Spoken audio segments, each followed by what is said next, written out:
ասել վերջերս վարչապետի աթոռը զբաղեցրած խեղճ կատակը հետևյալ հայտարարությունը կատարեց, որ ինքը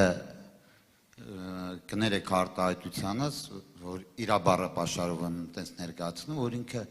կզեցրել է, կզեցնում է, բայց ես նաև ուզում եմ հիշեցման կարգով վարչապետի աթոռը զբաղեցրած խեղճ կատակին հիշեցնեմ, որ ես դեռ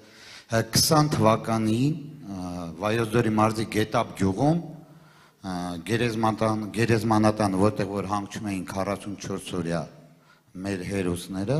ես ընդեղ եմ կզցրել իրան։ Դեռ 20 թվականին,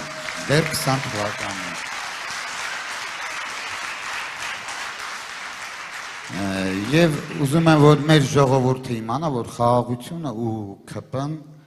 շատ տարբեր բաներ են, որովհետև շատ մարդիկ չեն գիտակցում ՔՊ։ ՔՊ նշանակում է քանդել պետությունը, եւ մարդիկ դա արեցին, հենց իրենց անվան համապատասխան